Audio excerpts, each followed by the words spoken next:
Nah, yang saya mau tekankan adalah berbicara tentang keberadaan Adam dan Hawa.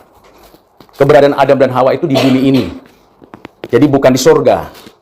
Allah menciptakan Adam dan Hawa dari debu tanah itu di bumi ini, diletakkan di Taman Eden. Taman Eden itu di bumi ini.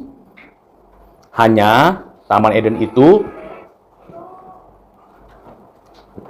tidak ada di surga. Sudah tertutup dan tidak ada lagi. Tempatnya di mana? Tidak ada tempat yang spesifik. Diperkirakan di Irak, diperkirakan di Mesopotamia, diperkirakan di daerah yang ada sungai Tigris, sungai Efrat, di sekitar situ.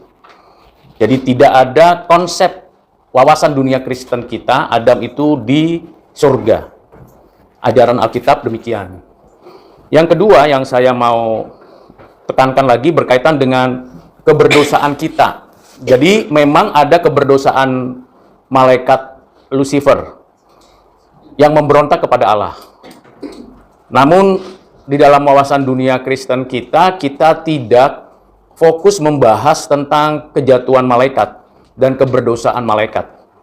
Tetapi kita fokus kepada keberdosaan manusia. Asal usulnya pada diri Adam. Adam yang berdosa. Adam berdosa dengan sengaja, dengan sadar, memberontak kepada Tuhan. Jadi keberdosaan Adam itu mewakili kita. Keberdosaan Adam, kita pun turut berpartisipasi secara pasif.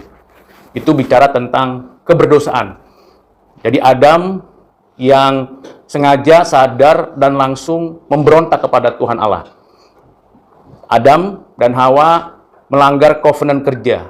Adam dan Hawa menolak perintah Tuhan. Caranya memakan buah pohon pengetahuan baik dan jahat. Jadi bukan buah apel ya. Tidak ada buah apel dilarang Tuhan untuk dimakan. Silakan dimakan buah apel. Dengan berbagai jenis apelnya. Sesuai dengan tempatnya masing-masing. Di Indonesia juga ada apel Malang ya. Dan itu tidak dilarang. Silakan dimakan. Tapi buah pohon pengetahuan baik dan jahat itu sudah tidak ada lagi di bumi ini. Itu hanya ada satu di Taman Eden. Jadi Adam dan Hawa tidak makan buah apel. Jadi dan juga bukan istilahnya bukan buah terlarang. Tapi buah pohon pengetahuan yang baik dan yang jahat. Buahnya seperti apa? Deskripsinya seperti apa? Tidak pernah dituliskan di dalam Alkitab. Jadi kalau tidak pernah dituliskan dan tidak pernah juga dijelaskan oleh bapak-bapak gereja dan tidak pernah juga ditafsir macam-macam, ya sudah kita terima itu. Jadi kita jangan mengarang hal-hal yang tidak pernah dituliskan di dalam Alkitab. Lalu, yang saya mau tekankan lagi, akibat dosa. Nah, ini seringkali tidak dijawab dengan baik. Akibat dosa itu kematian. Upah dosa adalah maut. Di dalam Kejadian pasal 2 ayat 15-17, dijelaskan di ayat 17. Kalau makan buah pohon pengetahuan yang baik dan yang jahat itu, engkau mati-mati. Jadi kematian. Jadi itu akibat dosa, kematian. Turunannya akibat dosa adalah rusak total. Seluruh kapasitas kita, seluruh struktur dan fungsional kita rusak. Bukan tidak ada, image of God kita bukannya hilang lenyap, tapi rusak. Lalu yang ketiga, turunan dari kematian itu adalah tidak mampu total. Nah, itu akibat dosa. Nah, hampir banyak yang kita tidak menjawab itu dengan tepat. Tidak menjawab itu dengan tepat. Panjang lebar cerita yang lain. Oke. Lalu dampaknya apa? Dampaknya macam-macam. Ada dampak kepada lingkungan, dampak kepada struktur dan fungsi kita, dampak kepada peradaban dan budaya kita, dampak terhadap kemanusiaan kita. Jadi dampak itu turunan dari akibat. Dampak dari kematian rohani apa? Penyembahan berhala. Dampak dari kematian fisik apa? Adanya penguburan. Dampak dari kematian seperti itu begitu panjang lebar dijelaskan di dalam Alkitab. Nah, bagaimana dengan dampak kerusakan total? Ya, struktur hidup kita tidak lagi seperti kehendak Tuhan. Struktur hidup kita tidak memuliakan Tuhan. Fungsi kita tidak lagi memelihara bumi. Baru-baru ini kita tahu peristiwa banjir di sekitar Karawaci ini. Itu karena manusia tidak memelihara bumi dengan baik. sungai yang harusnya bisa menampung air yang turun dari atas, makin mengecil, makin sempit, air tidak tertampung, terjadilah banjir. Dampaknya, selain banjir apa? Kemacetan. Selain dampaknya kemacetan, apalagi kerugian ekonomi. Karena 4 jam tidak bergerak. Nah, itu dampak dari kepada keberdosaan manusia tidak mengelola bumi. Jadi, turunan daripada akibat itu dampak. Nah, secara psikologi dampaknya apa? Dalam ilmu psikologi, keilmuannya. Misalnya, dalam ilmu psikologi, dampaknya daripada kematian rohani apa? Antroposentris. Urusan psikologi adalah urusan kemanusiaan belaka, tidak urusan kerohanian. Jadi yang dilayani, yang diperlengkapi itu hanya urusan bagaimana manusia mendapatkan healing dengan cara manusia sendiri. Nah, itu dampak. Dampak secara psikologis apalagi? Aktualisasi diri menurut konsep, misalnya dia ingin sampai kepada puncak. Dampaknya adalah persaingan. Sampai sikut menyikut. Pembulian, melecehkan orang, merendahkan orang, itu dampak psikologis.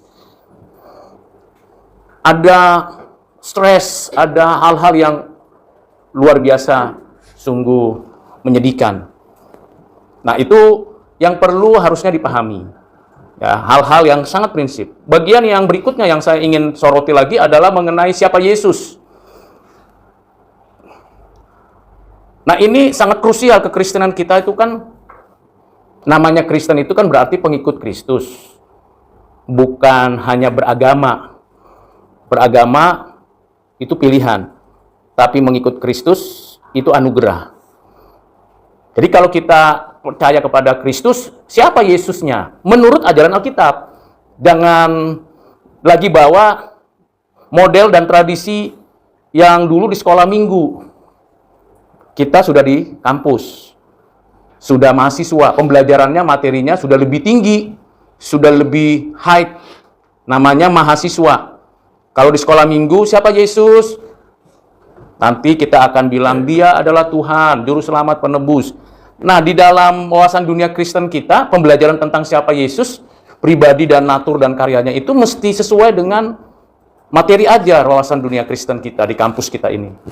Apa itu yang perlu kita pelajari? Dari Alkitab. Yesus Kristus adalah anak Allah yang tunggal, yang setara sehakikat dengan Bapa. Dia adalah pencipta, pemelihara, dan penebus. Yesus Kristus adalah firman. Yesus Kristus adalah penghibur. Yesus Kristus adalah Raja semesta alam. Lalu, anak Allah itu inkarnasi, firman itu menjadi manusia. Yesus Kristus adalah manusia.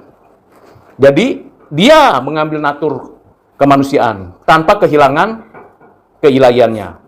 Alkitab tidak pernah mengajarkan istilah 100% Allah, 100% manusia, nggak ada. Nah, itu istilah-istilah yang dibuat untuk memberikan kepada kita gambaran 100%. Kan ada yang 1000%, ada yang 10.000%. Angka itu menjadi angka yang sangat kecil sekali kalau ada orang yang menyebut Yesus itu 1 triliun persen. Jadi 100% itu jadi lebih kecil. Itu sebabnya istilah dalam Alkitab tidak pakai angka. Siapa Yesus? Sepenuhnya setara sehakikat dengan Bapa dan Roh Kudus. Begitu juga dengan manusia. Yesus sepenuhnya manusia melalui jalan inkarnasi. Dijelaskan itu, bagimu siapa Yesus? Yesus bukan Bapa, Yesus bukan Roh Kudus. Yesus adalah anak Allah. Tuhanku, Juru Selamatku, Penebusku. 3 kata itu saja penting. Tuhanku karena dia yang menjadi pengatur hidupku. Yesus itu adalah Juru Selamatku karena dia yang menebusku dari murka Allah. Dia adalah penebusku, bukan hanya di sini tapi juga nanti. Jadi prinsip-prinsip ini penting dipahami. Siapakah Yesus bagiku? Jadi diajarkan di dalam bagian ini. Rekomendasinya dan referensinya bukan ajaran yang sudah kalian kenal dari sekolah minggu. Itu tidak ada salahnya. Tapi itu bukan bagian daripada ujian. Jadi jangan referensinya waktu saya di sekolah minggu, waktu saya di gereja. Referensinya dari materi ajar yang ada di Moodle. Dipahami dengan baik. Oke. Selanjutnya yang saya mau tekankan adalah bicara tentang keselamatan. Keselamatan Mengapa tidak bisa hilang? Karena Allah yang beranugerah, Allah yang telah menetapkan siapa yang diselamatkan, siapa yang tidak.